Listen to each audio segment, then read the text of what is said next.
Helo, siwmai a chroeso I benod arbennig iawn o pod Sgorio. Mae yna benod cyffroes o'n blaen I heddiw achos mae Cymru mynd i'r Swistir, mynd i'r Euros am y tro cyntaf erioed a fi'n fach iawn o groesawu 2 westau arbennig.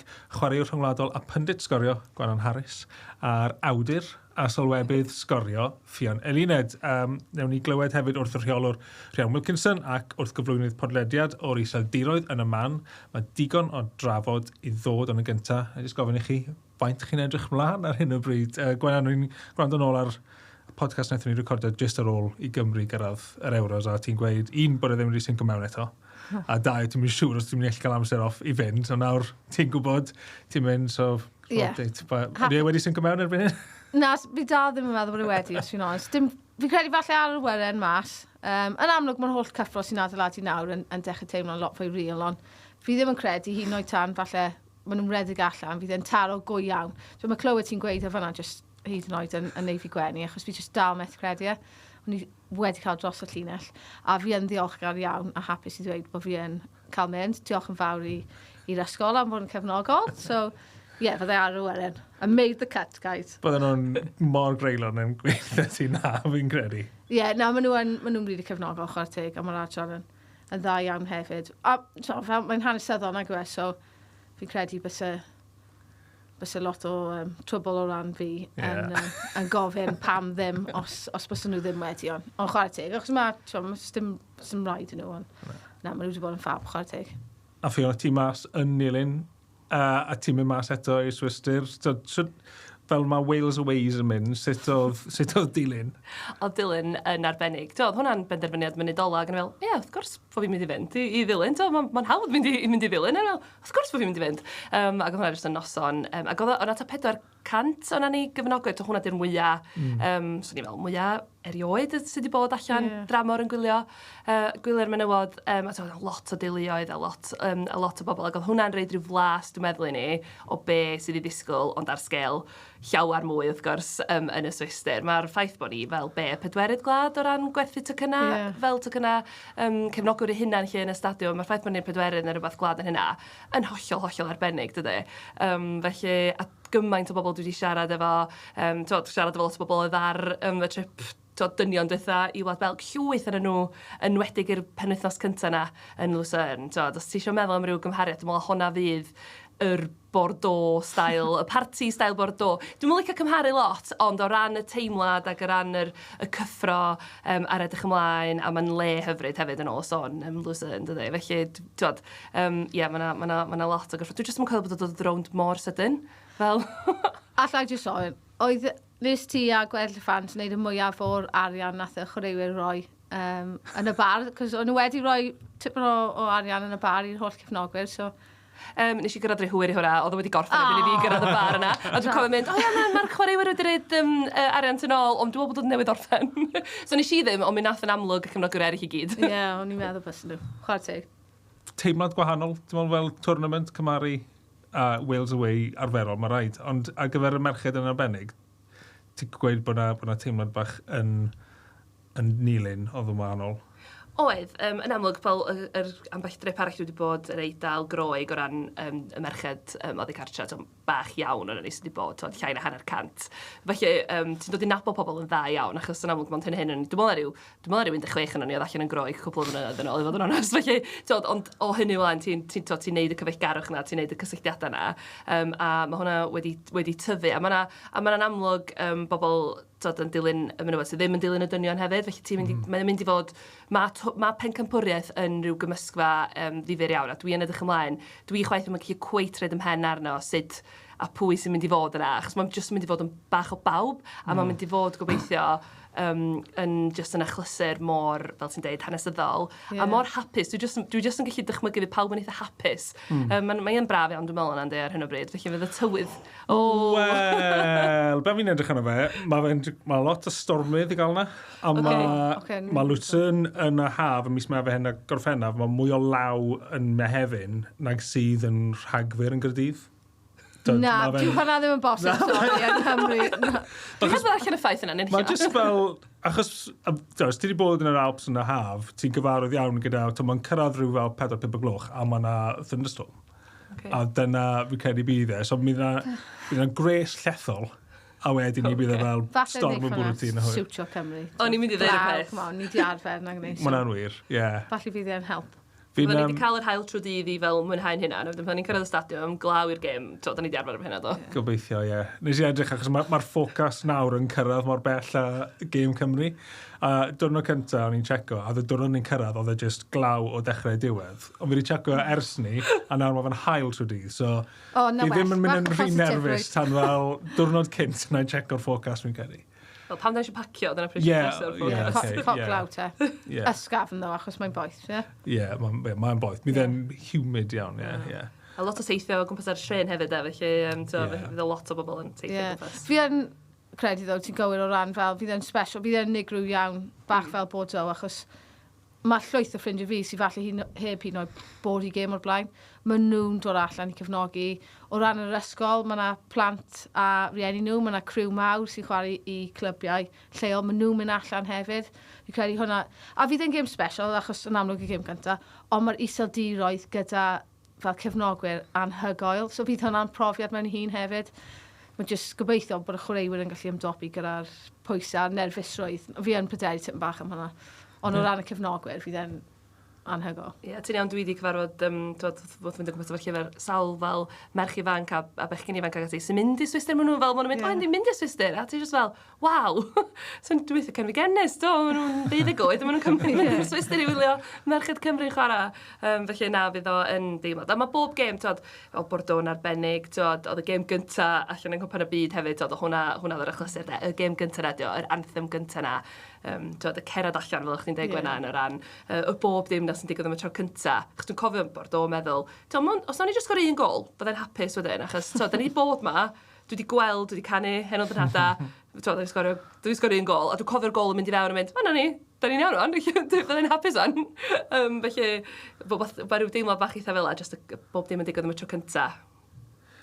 Nes ti gyffrodd yno fyna, dim jyst beth i y cefnogwyr, mae yna bethau edrych ar y cae, a cyn bod ni'n dechrau poeni gormod, a beth sy'n mynd i ddod gyda'r Group of Death, mi oedd Ffion Wilkinson wythnos o blaen yn cyhoeddi'r garfan ar ben yr wyddfa o bob man, a mi oedd Sioned Mas yn siarad gyda hi.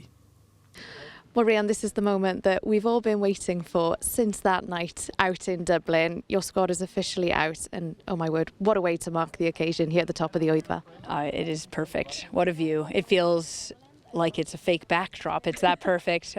We've used the image of this mountain throughout this campaign, the qualifying campaign, to bring the media up here to announce this moment for the team. It feels very special. It feels very right. And I hope that the players today are able to just enjoy a moment of almost celebrity, right? Because they've earned it. There's no pressure right now. The tournament hasn't started. They've just achieved a pinnacle in their career. Tell me a bit more about the story of why here, because you spoke previously about how much you feel it represents the journey that this team has been on, not just in the qualifying campaign, but right back to day one when women's football story started in Wales. Well, absolutely. First, I mean, with a scenery like this in Wales, you've got to use Welsh scenery. It is that beautiful. But I do think mountaineering, hiking, climbing is very, it runs very parallel to a qualification campaign. There's challenging moments, there's easier moments, there's failures, and then there's successes of achieving, but reaching the pinnacle of something. And from the beginning, I liked the image of this mountain, and I think it continues to be a picture, our mountain, that we talk about a lot. And I know for you personally, this mountain, it means a lot to you and your family as well, doesn't it? It does, and that was also, I think, it's hard, I don't know if I believe in fate, but this just feels just a bit strange, everything coming full circle. 6 months before I got this job, my mother, sister, and I came up on the train, which I'm still embarrassed about. But you walked up today, so... Yeah, and we had a little ceremony right there in the fog. It was all foggy, and my dad loved mountaineering. He loved climbing, a real outdoorsman, and he was also one of my biggest fans. So to be doing this here with his presence absolutely means a lot to me. There's definitely a feeling of celebration up here today. It's definitely been quite an emotional morning as well. But we get down to business now, Rhian. Just 2 weeks to go. Well, just over 2 weeks to go until that opening game against the Netherlands. How big of a challenge is that group going to be? Well, it's going to be a huge challenge, but equally, I think we're all just really excited about it. I don't know if people recognize that Nations League A that we've just been through, all the teams we just played align perfectly with what we're about to do at the Euros. So Sweden and England are right next to each other in the rankings, equally Holland and France are right next to Denmark and Italy. So I think we've shown that we can play with the best nations in the world, but equally that if we don't show up on the day, we will be hurt. And that was an important lesson that we learned in Swansea against Italy, and an important one. But equally, all those other 5 games showing how close we are and how possible it is that we do something very special. And of course, the reason we're up here, the squad that you've picked, Rhian, how confident are you, the faith that you've placed in those women, in those brilliant athletes, how confident are you that they can go out there and shine out in Switzerland? 100%. I'm 100%. I think that no one on this team has ever let me down. And who am I? They never let themselves down or their country. They give everything they have every time they show up. I think Jess has obviously mentioned a lot for her prowess on the field, but equally what people don't maybe mention enough is that every time she shows up, and Nang Harrod, they're flying from the west coast of the US. It's an 11-hour flight just to get to Heathrow, and then they're in the car to Wales, and they never turn down the opportunity to represent their country. And that's what you see across the board, that these women will do anything for the honour of wearing the badge, of representing their country and inspiring the next generation here in Wales. I love that you described it earlier as you've got the best job in Wales. I do. It's fact. I know that. I mean, naming the squad is the worst part. I do think that there are young, incredible players who have missed out, and that's tough. This is their career, and this would have been a highlight of their careers. And that reminder that they are on a journey, and this is a blip on it, and that I'm one person with one opinion. And they should be proud of the part they played in getting the team to this major event. Well, Rhian, we appreciate your time and we will see you out in Switzerland. Diolch yn fawr. Diolch.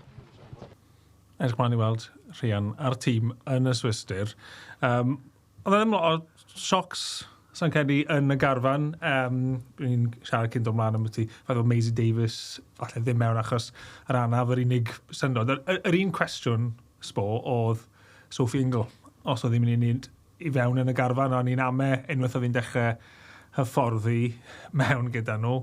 Ond just neis cael I mewn, Gwennan, so ti'n abod, Sophie? Fi'n ffeindio da gyda Soph, so os fi'n onest, mae'n rhywun sydd mor horizontal, mae'n y ffordd mae'n chwarae, bywyd, a o'n I oedd hi'n swnio bach yn nerfus, fel oedd hi wir ddim yn siŵr os bod hi'n mynd I wneud y carfan neu peidio, o ran ddim yn siŵr sut oedd yn amlwg ymadfer hi'n mynd I mynd, yn y lle gyntaf, wedyn os bod Wilkinson yn mynd I cymryd y ffydd mewn hi, so o'n I mor falch I hi. A fi yn teimlo, fi'n gwybod bod pobl yn dweud, mae'n gwastraffu lle, dwi heb chwarae beth bynnag, ond na, dim I fi. Y profiad sydd gyda hi, hi'r unig un yn y carfan sydd wedi bod mewn, neu sydd gyda profiad o bod mewn pencampwriaeth mawr ar lefel seniors. So sydd mae Lewis Joel di chwarae yn y Copan Byd 2017, ond mae neb arall I Lloegr oedd hwnna, cyn bod hi wedi gwneud y syniad gywir a dod draw, ond mae neb arall gyda'r profiad yna, a mae hi just, mae ddim yn mynd I dechrau, os dim ffitroedd gyda I para. Bod hi falle mewn y cyflwr gorau ffitroedd, a corfforol mae erioed wedi bod mewn, cos mae wedi gorfod gweithio mor gael I dod nôl, dim byd fel match fitness. Ond mae just cael profiad hi o gwmpas y carfan, a hyd yn oed falle 20 munud ola o gemau just I pwyllo. Gweld y gwahaniaeth, oedd Jess Fisher yn gwneud oddi ar y fainc yn erbyn Eidal, oedd pawb just I cymryd anadol, a ni'n edrych fel tîm gymaint well. So, fi dal yn meddwl mae yna rôl bwysig I hi, a fi'n falch bod I mewn. Ti'n meddwl gallu ddi o potensial chwarae hynna mewn I dechrau erbyn diwedd, mewn tair gêm, oedd yna'n ddigon, neu ddim? Na, sa'n meddwl. Yn personol na. Just o ran, os ti'n dod nôl am yn pre-season I clwb ti, a ti'n chwarae pobl o lefel gwahanol, ond mae hwnna'n gofyn lot. Mae'n digon dda yn technegol, heb os na goni bai. Mewn ffordd, mae'n dibynnu ar y system ni'n chwarae. Fi yn gweld ni'n mynd yn fwy amddiffynol. Na beth bys ni'n disgwyl I gweld ni'n neud. A fi'n creu mae hwnna'n chwarae cryfderau ni. Ond mae hwnna'n gofyn mawr iawn. So am ti amddiffyn, Ffion, falle cryfder Cymru os unrhyw beth yw wedi bod ni'n weddol anodd torri lawr, heb blaw am y gêm ola nefyn yr Eidal, lle oedd goliaeth a sloppy a camgymeriadau elfennol. Ond lle mae'r goliau yn aml yn dod yw'n really gynnar mewn gym. So, o ran hynna, beth ti'n meddwl beth yw'r diffyg canolbwyntio ti'n meddwl? Wel, o'n i'n mynd i holi fel Gwennan am hynna. Ydy'n rhywbeth meddyliol, achos mae wedi digwydd, yn amlwg ddigwyddodd allan yn yr Eidal, 5 munud, ac pam, ath y gol yna fewn allan yn yr Eidal, 5 munud yn ôl, da ni'n wedi cael chwalfa fan hyn. A wedyn, o fewn 5 munud arall, oedden ni nôl yndi, a fyddwn ni yndi drwy'r gêm. Yn amlwg, mae problem sgorio yn rhywbeth, mi ddwniad hwnna, dwi'n siŵr o fod. Ond, a wedyn, pam oedd hwnna fewn adra wedyn yn erbyn yr Eidal, eto ar ôl be oedd rhyw 8 munud neu rhywbeth, hwnna. A wedyn, hwnna di agor eich i fddora, gathon ni 2 arall yn yr hanner cynta. Ac o'n i just, dwi'n gwybod meddyliol ydi, o'n i just ddim di deffro, ddim di clicio, ddim...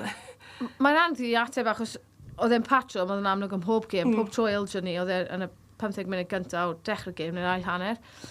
Ond beth sy'n syni fi yw'r ffaith, oedd Wilkinson wedi dweud, un o'r pethau gyntaf nath i fel reolwr oedd dod â sports psychologist mewn, achos oedd hi'n gallu gweld bod y chwaraewyr o dan gymaint o pwysau i wneud y cam mawr o cyrraedd y rowndiau terfynol, achos ni wedi bod mor agos.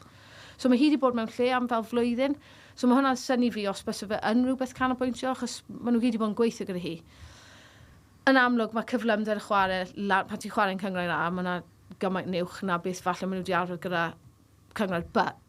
Ond, fi ddim cweit siw. Oedd y gêm Eidal, y gêm ola, fi jyst yn mynd i amwybyddu hynna, achos o'n i'n warthus yn y gêm ola, o'n i really ddim yn gret, so fi jyst yn gobeithio bod ni'n jyst i cael hynna mas o'r ffordd.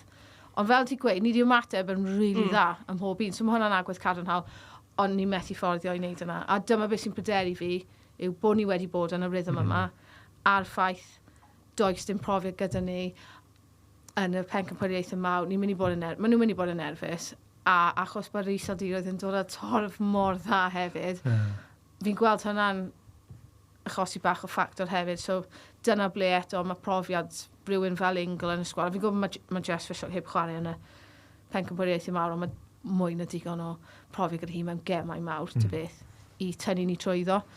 Ond mae rhaid nhw sortio. Yn wedig, falle pan ti gyda golgeidwad sydd yn ifancach. Mae'n adeiladu profiad, ond ti moyn golgeidwad sydd yn really fel uchel o ran llais a just... diolch. Yn arwain y ffordd. So mae hwnna falle weithiau yn gallu achosi bach o problem, achos mae hi angen cymryd reolaeth o'r sefyllfaoedd. Mae'n action point i fi chydig bach hefyd, os ydyn ni'n ildio yn yr munud agoriadol na ag eto yn rhywbeth, achos sut ydyn ni'n dod yn ôl, achos fel ti'n dweud, y profiad na o ddod yn ôl, o ddygymod efo amgylchiadau pencampwriaeth. Felly, dwi'n cytuno fo ti gobeithio fydda yna rhywbeth wedi clicio erbyn dysadwn nesaf, fath o hynna ddim yn digwydd. A hefyd, mwyn dod nôl, mae angen sgorio goliau.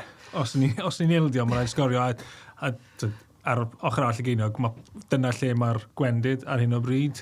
A wedig, yn erbyn y tîmau gorau, achos doedd sgorio ddim yn broblem yn League B ar gyfer gêm yr rhagbrofol, ond y gêmau nawr, 4 gol, 5 gol mewn 6 gêm.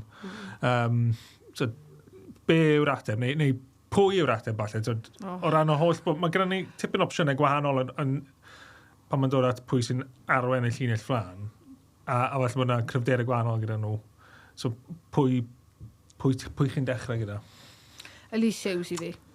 Mae rhaid gael rhywun sydd yn rhoi sylfaen mewn i'r gêm yn gallu dal y bil lan. Pan dath i oddi ar y fainc yn erbyn Eidal, ydi falle ddim yr un mor effeithiol a beth oedd hi wedi bod. Ond yn y gemau cyn, o'n i'n meddwl bod hi wedi chwarae'n arbennig o dda. A mae gyda ni, fi'n teimlo, mae gyda ni llwyth o chwaraewyr sydd yn tebyg iawn. Ti'n meddwl am Hannah Kane, Carrie Jones, Rachel Rowe falle bach o wahanol, achos mae'n gallu chwarae mewn fwy. Ond maen nhw yn weddol tebyg, maen nhw'n gyflym, maen nhw'n twyllodrus. So mae digon o cyflymdyd yn ei mynd ffordd yna, ond fi ddim yn meddwl bod Hannah Kane yn brif naw. Fi ddim yn meddwl bod e'n chwarae i cryfderau hi. Ydy mae cyflymdyd hi mewn tu nôl yn helpu, ond fi jyst yn meddwl ti'n gallu defnyddio hi fwy oddi ar yr asgell a gweithio off. So Elise Joosse yn denu, edrych ar ôl y bel, denu'r am ddiffynwyr bach fwy dyfn, a wedyn defnyddio'r pas nesaf mewn tu nôl i fi yn personol, ond mae Wilkinson gyda pro-license, so hi sydd yn gwybod orau. Ond fi dde'n diddorol os bod i yn mynd am y gemau neu os bod i yn penderfynu eistedd nôl. Cos fi wedi edrych ar iseldiroedd a mae cefnwyr nhw yn y dda iawn, maen nhw'n joio mynd ymlaen, so mae llwyth o le mewn ti nôl.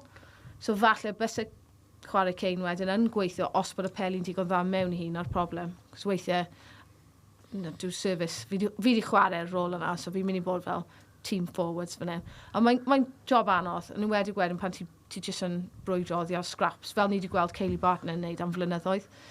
Mae angen lot o mynydd yn y rôl yna. Ie, so ni'n cytuno fel Lise Hughes. Dwi'n meddwl os o'n i'n chwarae cein hefyd, tyn ôl, efo fishlock, ni'n trwy meddwl am fel pwy fyswn ni'n gychwyn fel 11, achos fel ti'n dweud, cyfle, dwi'n cytuno fel o ran fel out and out strike, fatha Lise Hughes, a wedyn pobl fel Ceili a Ffion Morgan a stuff, ond maen nhw oddi ar y fainc, dyn nhw, y broblem ydy bod ni ddim wedi bod yn cael llawer o gyfleoedd o flaen gol, a rai dyn ni wedi cael, dyn ni just ddim wedi bod mantation yno. Dwi'n gallu mewn cwpl, Ffion Morgan wedi methu ambell un ddylsa hi wedi sgorio. Felly, dyn ni just ddim wedi gweld digon 4 gol, a fel oedd Rhian yn deud yn y clip na, mae hein yn dima debyg iawn i beth dyn ni'n mynd i fod yn chwarae allan yn yr Euros. Be sydd dyn ni yw llwyth o gyflymder, a i cael gymaint o gyflymder hynna oddi ar y fainc, mae hynna'n rhywbeth really positif, bys ni'n gweud, personol. Ni wedi gwella, fi gwybod falle mae'r ystadegau ddim yn dangos, ond ni'n mynd nôl falle 4 mlynedd yn ôl, ond ni ddim hyd yn oed y braidd yn cael mewn i'r Cwrt Cosby y tîmoedd yma, ond ni'n eistedd mor dyfn. Wedyn, 2 mlynedd yn ôl, o'n ni falle yn dechrau hanner creu cyfleoedd. Nawr, ni ddim yn creu llwyth, ond ni yn creu, a ni yn manteisio. Ni wedi sgorio yn erbyn yr Almaen, Denmark, Sweden ac yn y blaen. O'n ni heb wneud yna erioed. So, ni'n cymryd y camau, ond mae jyst y safon a'r penderfyniadau yn y trydydd ymysodol yn rhywbeth ble ni falle ar lefel is na'r gweddill yn y grŵp. Os ti'n edrych ar ystadegau, sgorio rai o'r tîmoedd, waw, i gymharu gyda ni. Ond ni gwlad fach, fel, mae'n amazing bod ni fanna, yn amlwg ni moyn cystadlu yn erbyn y gyreion, wrth gwrs bod ni yn, ond ni hefyd angen bod yn realistig mewn un modd. Dwi'n ddim yn golygu bod ni ddim yn mas i ennill, ond just, fi'n credu mae pobl yn disgwyl ni fod ar union un lefel. Wel, dim dyn ni'r dyfnder ar arian i gallu cystadlu gyda rai fel hynna, so mae'n just chwarae cryfderau ni bach fwy. Ond mae rhaid chi wedyn ar lefel yna, mae'n teisio ar y cyfleoedd. Os ti'n cael un, mae'n rhaid i gorff yna. Mewn nôl i fel yr cyfle yna, gêm getre ebyn Denmark, oedd e'n sliding doors moment Hannah Kane, un pen y ca, methu sgorio, a'n erbyn Ffrainc Lloegr iseldiroedd hefyd, maen nhw'n mynd i gosbi ti os ti ddim yn cymryd y cyfleoedd yna. Nath Denmark wneud. Mae'r grŵp Stani yn Group of Death. Nes i siarad gyda podlediwr o'r iseldiroedd Jan-Kees Joosse. Mae fe yn gwneud podlediad o'r enw FC Leeuwinnen, felly llewesau. Beth yw mwy nag un llewes yn sort of Orange Lionesses. Amser i glywed y barn yna o'r iseldiroedd nawr, felly dyma sgwrs fer gyda fe. Jan-Kees, thank you very much for joining us on the pod. It's always good to hear some views from the opposition. Well, first of all, we're really excited for the Euros because it's the first time for Wales, but how much are you looking forward to this summer of football? Yeah, I'm really looking forward to it. It's always lovely. It's a beautiful country, Switzerland, so we're going to see a lot of beautiful imagery, a lot of beautiful pictures with mountains on the background, so I think that's going to be lovely. A really high competition in all groups, so it's really exciting. Yeah. You won this tournament as hosts back in 2017, and not many countries get to experience that. You know, it's always good to see a host doing well at a major tournament. I think it adds a lot to the atmosphere. So, you know, what are your memories of that summer? Well, it was actually the kind of the kickoff for knowledge that there was a women's soccer team in the Netherlands and doing really well and hosting it. So it was the kickoff for the first big step for a grown-up women's sport, which was taken seriously. At the time, the male team of the Netherlands were doing really poorly because they had the World Cup final in 2010 and semi-final in 2014, and after that it just went So we didn't even qualify for a couple of tournaments, and that was the time when the females did really well. So that kind of was a perfect timing. Yeah, and it was the start of a really good period because obviously you got to the final of the World Cup the following cycle. Yeah, But obviously since then, Serena Wiegman has left. yeah. Time's gone by. How much has the Dutch team changed since then, since those those 2, 3, 4 years? Well, actually, I think the big names are still there, but obviously they've grown older, so they are looking to retirement in the next couple of years. Danielle van der Donk is maybe a familiar name. Former player from Arsenal who said this is her last tournament. Sherida Spitze is also a big name. She's still in the squad. Has lost her starting position probably for the Euros this summer, but she's still very important in her leadership role. So. Yeah, Ffion Eluned, of course, she was very young when she started, when she won the Euros. So she's still in there in the squad for the next couple of years, but she's obviously been injured a lot. So yeah, we're hoping to see like a really strong Miedema at the tournament, but we've had so much ups and downs with Miedema the last couple of years. It was just hoping for her in the first place that she will do a good job. She's really determined and she's started training earlier. So I think those are the three big names. You also have Jackie Groenen, Jill Roord. She was part of the squad in 2017, but has been a regular ever since. Dominic Janssen, maybe a familiar name for Manchester United. Those are the names that stuck around. You have got maybe in the back line, maybe a lot more of the youngsters coming through as well, though. So I Yeah. suppose there's a nice blend of youth and experience as well. So Yes. going into Yes. this tournament, so what's the expectation? Is it especially with the group we've got? Both of us, I suppose, we looked at it and thought, oh, with England and Yeah. France, it's a I tough group. I So think what's the everyone. expectation? The expectation is that it's going to be really tough. The Netherlands had a bad couple of games in the Nations League. They drew against Scotland and they lost 4-0 against Germany. So that didn't give us a lot of hope. But we know that we missed Linette Berestein, who's a very big player, also a player who's been there for like a really long time. Also, Ffion Eluned in the front line, and those two are missing. So that will make a big difference because Linette Berestein, she has been the top goal scorer in the Frauen Bundesliga. So she is in really good form. And Miedema, I mean, if she is fit enough, she's so clever. So on the field and off the field. So I think they will make a big impact. So that still gives us hope. But we know it's going to be really difficult because England, they know how to win, and France has always been a really strong squad.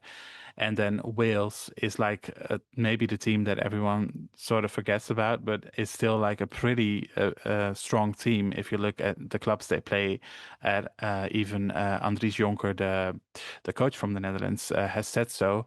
So I don't know. They could be the kind of banana peel for these three countries who are expected to go through the knockout stages. So Wales is not underestimated. No. Yeah, that is the first game, obviously, against Netherlands in Lucerne, 5th of July. So bit of an unknown, Yeah. I suppose, compared to the other two. So you mentioned there, obviously, that there's players there playing at a high level, but in terms of Wales as a team, what do you expect from Wales? For Wales, well, we obviously know Olivia Clark because she played in the Netherlands. She got the goalkeeping position in the Champions League from Danielle de Jong, who's the third goalkeeper for the Netherlands. So that will be a familiar name. We know Haley Ladd, who's been a very familiar face at Everton. She plays with Katja Snoeis now. She obviously got from Manchester United, I think, to Everton. And we also heard about Davies. I forgot what her first name is, but she got injured. So that was a bit of a story here in the Netherlands that is because of the similarities with Veerle Buurman. So those are the first names that are popping up, and there are obviously playing some experienced players in the United States, which is a game we don't see a lot of. But Fishlock is obviously a very well-known name, but we are not really familiar with how she's playing right now. Before I let you leave, Jan-Kees, I wanted to ask you about England, because that's the game you've got following Wales, and obviously it's facing Serena Wiegman again. And not only that, Yeah. you've got Arjen Furink, who's currently assistant to Wiegman, and England, who'll be stepping in as your manager, replacing Jonke following the Euros. There's a lot of points to be proven in that game, isn't there, in terms of, because Wiegman left, but also there's a new manager who'll be looking at them. Yeah, and even the assistants, they are leaving to the FA after the Euros from the Netherlands. So Janneke Bell and Arvid Smith, they are going to leave the Netherlands after the Euros, and they are going to the FA. So it's kind of a soap opera, honestly. And then don't forget about Beth Mead and Vivianne Miedema, who have like a relationship, obviously, and Danielle van der Donk, who is like an ex-girlfriend of Vivianne Miedema. So it's really a soap opera, which is kind of crazy actually, but it's kind of fun. I'm having fun with it. It's obviously good for Dutch women's football because there's a lot of familiar names in like playing big games. So it's nice for the Netherlands. I mean, like we have a little bit of our second team to win the Euros might be England because of Serena Wiegman and Arjan Veurink. Yeah, it's hard that we have to play against them. I really don't know what to expect, honestly.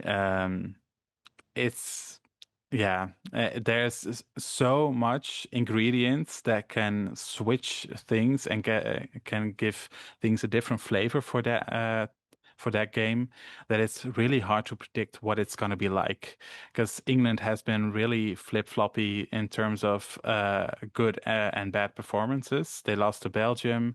They won from Belgium with a lot of goals. They won from Spain and they lost from Spain. And well, it's hard to know what kind of mental state England will be at. And then the Netherlands has been playing in so many formations that I don't even know what to expect at the tournament. So it's confusing for everyone. So it'll be just depending on the day, I think. Thanks so much for your insight. It's really interesting to hear sort of the Dutch fan perspective. So thank you so much, and good luck for the tournament. Obviously, need to fail against Wales. But apart from that, I hope you have a wonderful tournament. And yeah, thank you. And I'm happy for Wales that you got in, because I know it's a big deal. Yes, thanks for having me. Diolch I Jan-Kees. Oedd cwmwyd beth yn taro fi o'r sgwrs. Un o'n oedd y chwaraewyr nath y ddewis o Gymru, a mi'n credu bod e'n dangos faint mae'r WSL yn cael dylanwad yn yr Isladirodd, falle achos bod gymaint o chwaraewyr yna. Bod Hayley Ladd yn cael ei enwi cyn Jess Fishlock, enghraifft, ond hefyd bod nhw'n talu sylw beth sy'n digwydd achos oedd Maisie Davies yn stori iddyn nhw hefyd. Wel, mae'r WSL actually y cyngor sy'n cael ei dilyn y mwyaf o ran pêl-droed merched ar draws y byd. So yn amlwg, mae hwnna'n cael effaith, fel ti'n gweud, a mae'r faint o chwaraewyr sy'n moyn dod i chwarae yn y cyngor. Mae'r safon di gwella gymaint, ond fi'n hapus clywed peth fel hwnna, achos yn amlwg mae Jess a mae Sophie yn anhygoel, ond mae dyn ni chwaraewyr eraill sydd yn ddylanwadol iawn a sy'n arbennig o dda, a mae Hayley wastad yn un i fi sydd yn mynd o dan y reidof, a mae neb yn siarad amdano hi, a mae'n un o'r chwaraewyr gorau sydd wedi roi'r Crys ymlaen i Cymru. Fi wir yn meddwl hynna. Fi'n gytid achos fi yn meddwl nawr gyda Anaf Maisie, mae'n mynd i gwthio hi nôl mewn i'r amddiffyn. Fi wedi wir mwynhau gweld hi'n chwarae'n canol cae, a fi'n credu bod Cymru wedi chwarae'n well oherwydd hwnna. Ond, hyfryd hefyd, fel Livia Clark, a'r ffaith bod hi wedi mynd mewn fel rif un, cael llwyth o profiad yn y cyngor cenhedloedd hefyd, o Champions League, sorry, sydd wedi helpu hi jyst datblygu bach fwy o hyder, ni wedi gweld mewn perfformiadau Cymru. Na i dwlu cwestiwn, os ti, Ffion, achos o'n i'n gweud awdur a ti wedi sôn am y llyfr yn barod, ond un esbonio bach am ti beth yw'r llyfr, ond hefyd pa mor anodd oedd e, achos os ti WSL, mae'n wybodaeth yna, ond rhai o'r chwaraewyr, neu rhai o'r tîmau yma, lle does dim gymaint o chwaraewyr WSL yna, a wneud ymchwil ar tîmau sydd yn yr Euros, nes ti fynd ati? Ie, un o'r elfennau nes i fwynhau fwyaf oedd cael wneud yr ymchwil i fewn i'r 15 tîm, achos cyntaf gyfadda, dwi ddim yn gwybod digon am chwaraewyr benywaidd Ewrop. Mae'n siŵr fysa lot o bobl yr un peth. Dwi'n gwybod lot mwy am merched sy'n chwarae prif John Janiro nag ydw i am merched sy'n chwarae i Ffrainc a'r Iseldiroedd. Felly oedd cael ymchwilio, a wedyn dechrau ymchwilio, a sylwi, waw, mae yna chwaraewyr nath o grybwyll capten Sherida Spitzled o. Gen i fatha dros 240, fel hi dwi'n meddwl ydy'r chwaraewyr Ewropeaidd efo'r mwyaf o gapiau, erioed. Mae hwnna'n anhygoel. A mae yna chwaraewyr, mae hi jyst yn un enghraifft o chwaraewyr. Ac o'n i jyst isio, yr enw yma ddylsan ni gyd fod yn gyfarwydd efo. Yn amlwg, media yma, da ni sy'n dilyn y WSL, fes ti yn gwybod amdani hi ag ati. A y stori fatha, dim sôn am fatha ffaith bod Magdalena Eriksson a Peniel Harder, di dweddio, mae'r ddwyn nhw'n capten ar Sweden a Denmark, sy'n yn yr un grŵp. So wedi bod yn yr un grŵp yng Nghymru'r Cenhedloedd, a maen nhw'n yr un grŵp yn yr Euros. A dwi'n meddwl bod pobl yn deall, mae yna gymaint o arwyr yn y byd peldroed benywaidd, a hyn oedd i ddim yn gwybod amdano nhw. Felly, oedd hwnna'n rhan mawr o'r llyfr a cael pobl i sylweddoli bod yna, bod hanes di wneud yn anodd i ferched chwarae peldroed, da ni dal wedi cyrraedd y pwynt lle mae gennym ni chwaraewyr anhygoel efo cannoedd o gapiau a cannoedd o goliau. Ie, a diolch i ti am sgwennu'r llyfr, achos ni'n darllen e, Getra, fi a Leisa. Mae'n cael good news da ni. Ond, mynd nôl at y chwaraewyr sydd ddim yn WSL, o'r yna'n Iseldiroedd, nath Jan-Kees ofyn i fi, am yn ôl nes i siarad ar ei bodlediad gofyn i fi ti pwy o'n i'n ofni fwy o ran y chwaraewyr Iseldiroedd, a siai o gweud, pob un o'n nhw. Linus Berenstein, fi'n credu, oedd yr un o'n i'n... Achos dwi ddim yn WSL, a mae'n bach o mystique am ti. Ti'n gwybod bod ni'n sgorio lot o goliau yn y Frauen Bundesliga. Felly, hir un fi'n credu fi'n edrych mlaen fwyau i weld, neu lleia, o ran gwynebu Cymru, achos bod hi'n seren mawr a ti ddim yn gyfarwydd gyda'i trwy'r WSL. Ie, yna beth sy'n hyfryd hefyd, achos yn amlwg mae'r Champions League yn datblygu llwyth, a ni'n gweld lot fwy o hwnna nawr, ond mae dal yn cysliaeth weddol fach, fel mae'r Euros. Hwn yw'r tournament, fi'n credu, dim ond y trydydd tournament ble mae 16 tîm, a mae 16 tîm dal yn fach, nag yw e. So'r ffaith wedyn bod ni yn cael chwaraewyr sydd mor dda ac allweddol i clybau nhw ar draws Ewrop, ni heb glywed am, ond yn y gwledydd yna, maen nhw'n arbennig o dda, a mae hi yn sicr yn un, mae wedi sgorio gymaint o goliau. Ond pobl meddwl, os mae mi ddim yn chwarae, ni'n iawn, na, achos mae hi'n chwarae, so, yeah. Ond fi jyst yn caru'r ffaith bod y chwaraewyr yma yn cael gymaint fwy o sylw nawr. Fi'n methu cofio'r ystadegau yn gywir, ond fi'n credu oedd fel faint o gwylwyr oedd o ran viewership Euro 2020, dros 70 gwaith, beth oedd 2017. Wow. A fi'n credu mae'r datblygiad ers 2022 wedi bod yn anferth, so mae ond yn mynd i cynyddu eto, so mae'r chwaraewyr yna, gan cynnwys chwaraewyr Cymru hefyd, sy'n falle ddim yn cael yr un sylw, so Ffion Morgan, etc. Mae nhw'n mynd i denu fwy o sylw, sy'n mynd i cynyddu profil nhw, sy'n mynd i bod yn fwy buddiol i brand nhw, sy'n mynd i enll fwy o arian, a mae ond yn mynd i helpu tyfu'r gêm, so mae'r perfformiadau mor bwysig, ond mae chwaraeon merched a pêl-droed merched gyda gymaint i wneud o gwmpas yn buddsoddi, mae faint o gwylwyr sy'n mynd i bod yn gwylio nhw ac yn noddi nhw yn mynd i helpu gymaint. Oedd hwnna bob tro o'ch chi'n edrych i fewn i hanes pêl-droed menywod yn y gledu mae gyd, oedd hwnna gyd yn rhan o'r stori, ers iddyn nhw ymddangos yn yr Euros blaen, ers iddyn nhw gyrraedd rwngdia cynderfynol yr Euros, pobl sy'n cymryd diddordeb yn y gêm wedi cynyddu. Rhyfedd bod chi'n sôn am Ffion Morgan, achos o'n i'n hel sarn dydd iau, so yna dwrnament ac fydd yn ddothrian a Liv Clac draw ar ôl bod i fyny'r Wyddfa, so yna dwrnament i blant yr ardaloedd llechi, ac yna grew o ferched, oedd yn mynd i enw'r ysgol Ifan nhw'n, ac o'n i wedi gofyn nhw sgwennu negeseuon i'r tîm, ac oedden ni'n cyflwyno fo. A oedden nhw gyd yn sgwennu nhw Ffion Morgan. Ac o'n i fel, waw, pa ddech chi licio? Da ni'n caru Ffion Morgan, da ni'n caru Leeuwinnen. Ac o'n i'n gofyn pam, ac o'n i fel, achos maen nhw'n chwaraewyr amazing, ond hefyd achos bod hi ar TikTok. Ac achos bod hi yn weladwy, ac achos bod nhw'n gwybod amdani hi. So oedd o'n ofnadwy o ddifyr clwad, ond oedd o just gweld i angerdd nhw ac yn gwybod yr enw ar chwaraewyr yma. Fysa chdi'n mynd yn ôl, fysa hynna byth wedi digwydd. Ond mae hwnna'n nodwedd, fi'n teimlo sydd yn really bwysig i gêm y merched, sydd gymaint wahanol i'r dynion. Mae'n really unigryw, mae'r fel chwaraewyr fel brand ei hun. So'r ffaith bod gen nhw'r TikToks a mae'r plant yn ysgol gyda fi'r un peth a fi ddim cweith deall popeth, ond mae fe'n enfawr. So mae pobl yn buddsoddi mwy yn y gêm, ond yn y chwaraewyr yna, achos maen nhw'n gwybod, mae'r gafel mae'r merched yn gallu cael ar merched o 10 i 14-16 yn fwy na beth bys y dynion, achos mae'r merched yn tueddol, fi'n stereotype tipyn bach, ond maen nhw tueddol i ddilyn achos maen nhw moyn gwybod sut nath o'n nhw wedi gwneud gwall nhw, neu pa fath o sari maen nhw'n gwisgo. Ble mae'r bechgyn, eto fi'n gwybod fi'n stereotype, ond maen nhw ddim really mor bothered am pethau fel hynna, maen nhw fwy yn dilyn o ran ystadegau a'r goliau. So dyna pam, mae'r fel ffaith bod yn mor weladwy a'r gwefannau cymdeithasol wir yn helpu tyfu'r gêm. Ffion Morgan yw'r un sydd gyda'r dilynwyr mwyaf. Mwy na Jess. Sydd yn anghredadwy i fi yn personol, ond go for it. Fel mae hi'n gwneud gyrfa bach arall. A dyna bywyd nawr, ni mewn 2025, a sy'n ennill fwy arian wneud hynna na pethau arall. So, yeah. O'n i definitely yn ystadegau, very much nerdy, a Leisa, definitely dwy hoff chwaraewr i. Ti'n enwyn o Leeuwinnen yma, Ffion Morgan? Mae'n briliant ddo, mae'n wych. Mae yna ddau di mall yn y grŵp, ond newn ni ddim poeni gormod yn beth nhw ar hyn o bryd, newn ni cael mwyntiau ar eistedddiroedd, ond i edrych ar y carfannau sydd wedi dod mas. Ar ddau nhw wedi enwi carfannau, a falle bod rhai nhw'n dewis yr rheolwyr, rhai nhw'n dewis chwaraewyr, heb chwaraewyr profiadol.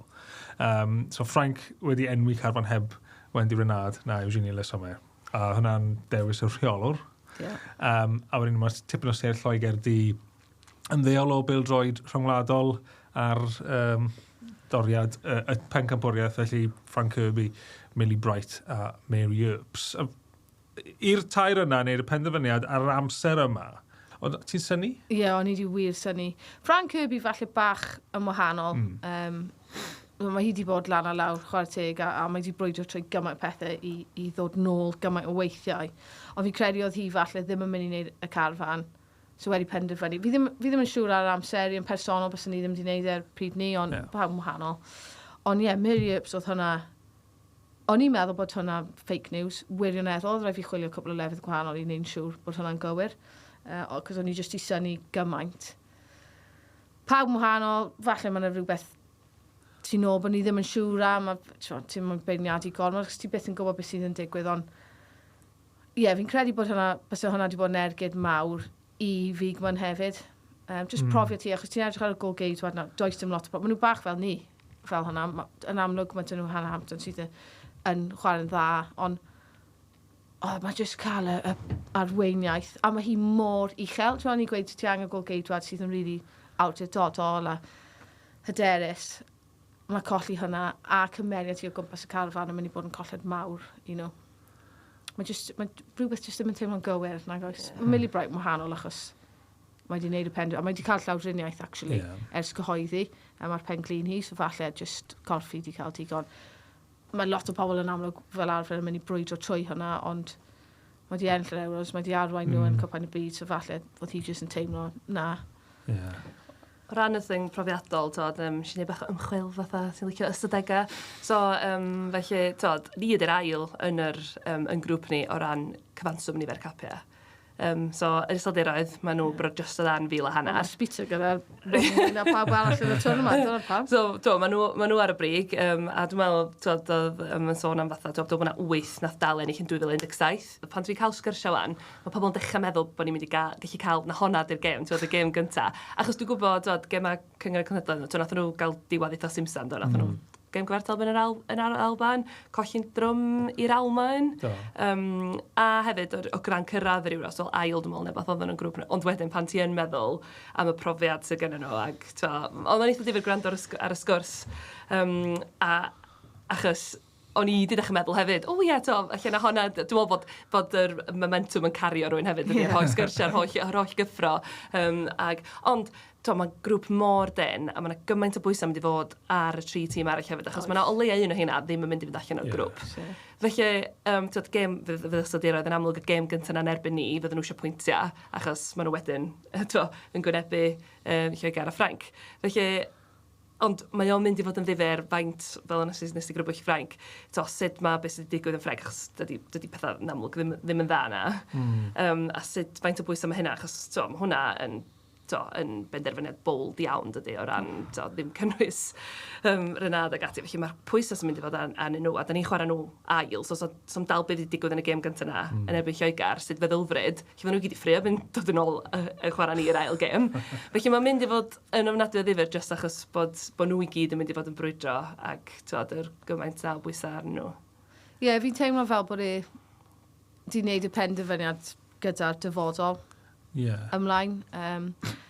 Mae gymaint o talent yn y carfan yna, a o ran Champions League, pethau fel hynna, mae llwyth o'n nhw wedi bod yn fyddigol am flynyddoedd. So mae ddolfryd gyda nhw, ond am ryw reswm pan maen nhw'n rhoi'r Crys Cenedlaethol ymlaen, mae jyst ddim yn digwydd, a oedd y cyn reolwr gyda llwyth o agweddau negyddol mae'r chwaraewyr wedi dod allan yn siarad am, so nid hafod yr un cyn. Ond fi yn teimlo fel falle bod e wedi gwneud y penderfyniad mwyn trio denu a un o'r carfan at ei gilydd.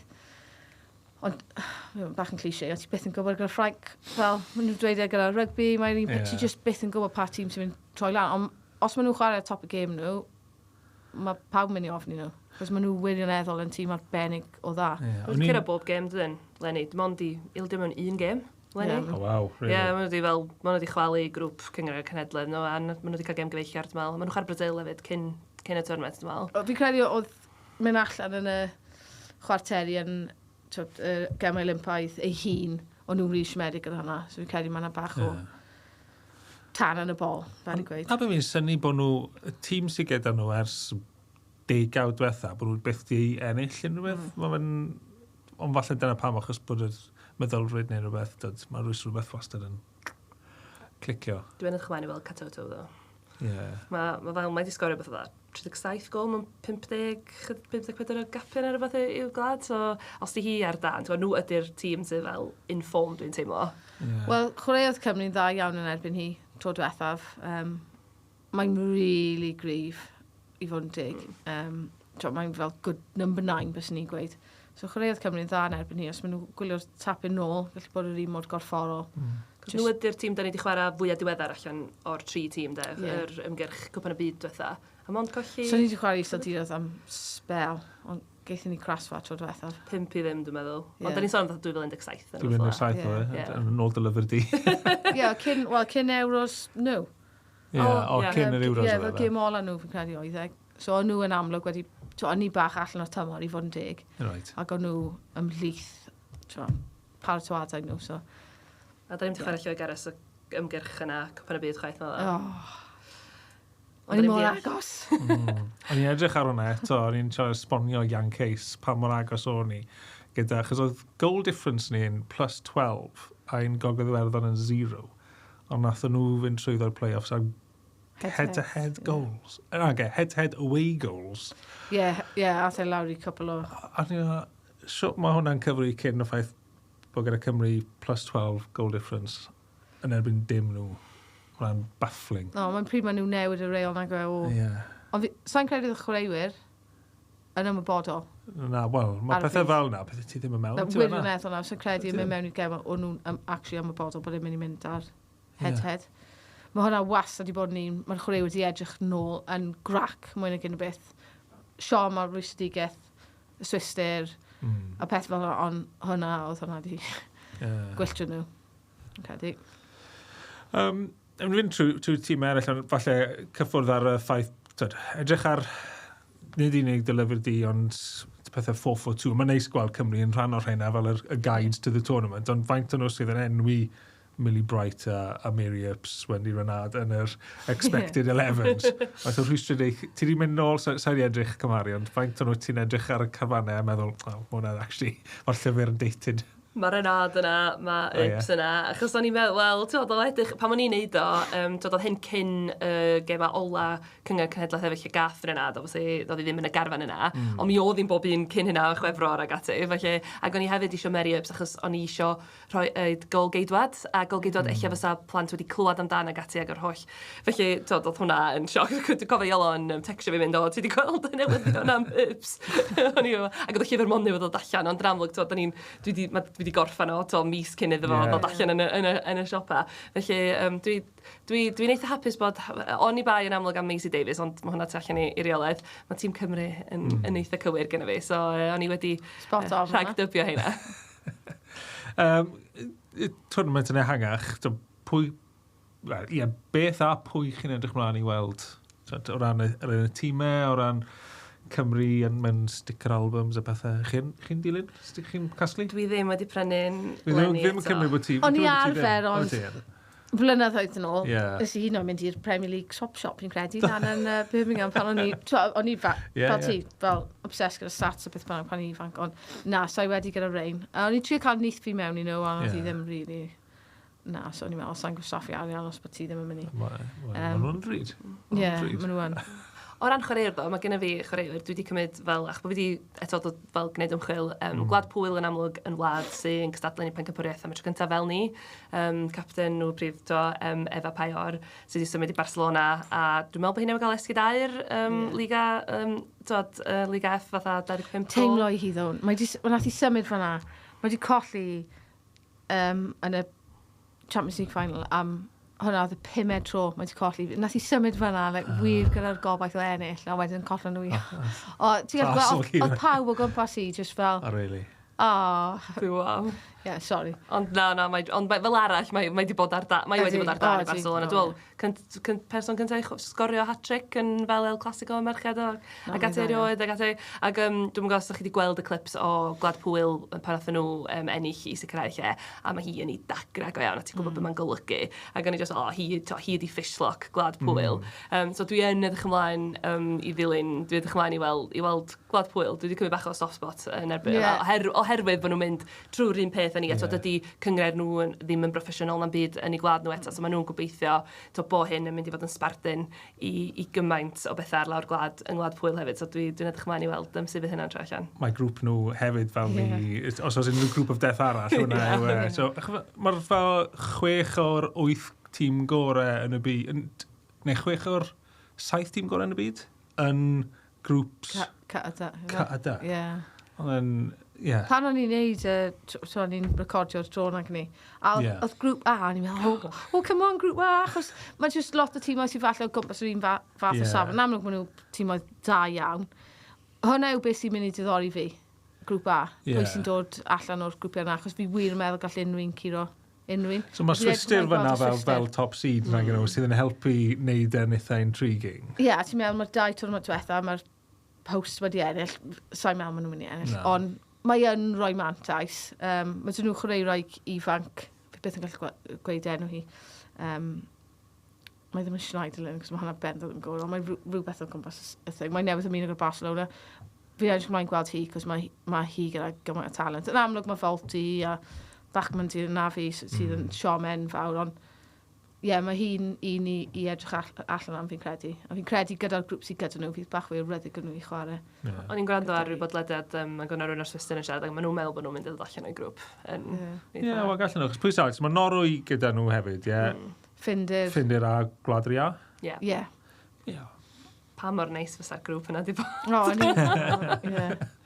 Ond deithon nhw allan o'r grŵp yn... Cwpan y byd. Ie. Wnaethon nhw dda yn y grŵp yna, cos o'n i'n gwylio nhw yn meddwl, dyna na wedi bod yn ni. So mae dyn nhw bach o profiad nawr, a mantais o bod adref. A fi'r un peth, Pwyl, mae rhywbeth jyst am cyfnogi'ch gilydd fel eto o'r underdogs. Ond yr un, fi jyst yn joio gwylio'n chwarae yw Sbaen. Jyst ffordd nhw'n chwarae pêl-droed. Fi gwybod mae hwnna'n amlwg yn mynd i bod fel un amlwg, achos maen nhw i'r ffefrynnau. Ond mae gymaint o chwaraewyr technegol dda gyda nhw. Ond dyn nhw'n di ennill, dwi'n meddwl agora maen nhw wedi dod ydi fel rownd gyderfynol yn 97. So dwi'n gwybod bod nhw wedi ennill cwpan y byd, ond dyn nhw ddim wedi perfformio yn yr Ewro, so ydyn nhw, ai hwn ydi blwyddyn nhw. Wel, mae llwyth o resymau sy'n amlwg wedi dod allan yn y newyddion dros y taim mlynedd diwetha wedi bod yn rwystrau yn y ffordd i nhw, so mae'n hyfryd i gweld pa mor dda maen nhw wedi bod nawr yn ddiweddar wrth cael llawer fwy o ryddid i chwarae fel dylsyn nhw a fwy o proffesiynoldeb. Mae canol cael nhw jyst yn unbelievable. Mae'n anhygol. Mae pawb yn enwi fel Bon Mati a Pateas, ond mae Patri yn i fi yn o'ch chwaraewyr gorau yn y byd a dylai bod hi'n lam fan am y Ballon d'Or. Sydd i Pina wedyn sydd Sgorio gorau. Mae jyst llwyth, ti'n gallu enwi fel... Os ni jyst yn cymryd un o'n nhw mewn tîm ni, jyst un, stop un am fel 3. Na, jokes. So, ni'n mynd am Sbaen i ennill, Gwennan? Ie, nhw yw'r ffefrynnau, ond fi yn meddwl mae'r Mae'n yn mynd i cael. O'n i'n sylwi, o'n i'n edrych ar yr gadia yma, Sbaen llwyd ar yr Almaen, milltiroedd o blaen pobl eraill, o ran be mae pobl yn feddwl sy'n mynd i ddigwydd, mae'n siawns nhw. Ond maen nhw, os mae'r popeth yn gweithio allan, os maen nhw'n ennill, maen nhw'n mynd i cwrdd. So... Yna, maen nhw'n mynd i cwrdd rhywlen, dydyn nhw, wrth gwrs, ond... Cyn y... Ie, achos yn am, dim yn 16 tîm, so dim yn syth i'r chwarteri, ble yn amlwg gyda dynion, mae'n llwyth fwy o rowndiau. Ond ie, fi'n credu yn falle'r rowndiau gynderfynol, so fydd yn diddorol i gweld. Ie, so Sbaen Lloegr yn y rownd gynderfynol os ydyn nhw'n ennill y grŵp, fi'n credu. Fi'n credu, ie. Sy'n meddwl, yr Almaen yn erbyn un ohonyn nhw. Ie, bys ti'n tuedd, a hanes nhw yn y tournament yma, fi'n gwybod nhw heb enll am spel nawr, ond 8 gwaith. Ie. A fi'n cofio pan o'n i'n tyfu lan, pan o'n i'n neud debut ac yn y blaen, a o'n i mewn grŵp nhw, a oedd pawb jyst mor ofnus, achos oedd neb yn agos nhw, yn y byd hefyd. So o'n nhw'n ennill cwpan y byd. O'n i wedi chwarae nhw rhwng nhw'n ennill yn 2003 a 2007, a o'n nhw just, o ti'n methu dod yn agos i nhw. Oedd hwnna pan o'n i chwarae'n Haverford West gyda fel 3 person a 2 ceffyl ar yr ochr yn gwylio. Dwi wedi gweld fideo hwn. Mae'na fideo wedi bod o hwnna'n ddiweddar, does? Y ceffyl yn fel bita cefn rhyw fel reporter neu rhywbeth fel yn... Ie, no. Mae'n pawb meddwl bod ni'n dweud celwydd pan ni'n dweud e. A fi'n cofio cerdded off, a o'n i 3 dim lawr hanner amser meddwl, ni'n neud good job fan hyn, fel 3 dim, na ni'n cymryd hwnna. Mae'n ridiculous na, ond oedd nhw basically yn proffesiynol ar y pryd, ac o'n i gyd, oedd ddim hyd yn oed raglenni conditioning, dim byd gyda ni. A fi'n cerdded off i mynd i'r hanner amser, no many change rooms. A mae'r boi yn dod ar y tannoedd yn dweud bod y sgôr yw Cymru 0 ar Almaen 3, a raffle ticket prize winner oedd... ni jyst yn meddwl, ni mor bell ti nôl. Ni mor bell nôl, oedd kit ni masif. Ac oedd hynna'n un o'r gemau ble actually oedd Jane wedi cael bach o rant, achos just rwystredigaeth i hi o ran... Oedd hi'n chwarae i clwb ble o'n nhw mor proffesiynol, a oedd hi'n dod i ffyrdd i chwarae gyda ni, fel, be sy'n digwydd? Dyle wedi bod y ffordd arall rownd yn amlwg lefel ryngwladol yn uwch, ond oedd angen hi fod fel hynna, neu bys y pethau ddim wedi symud ymlaen. A bys ni byth i cyrraedd y pwynt ni yn nawr, so. Diolch, Ffion.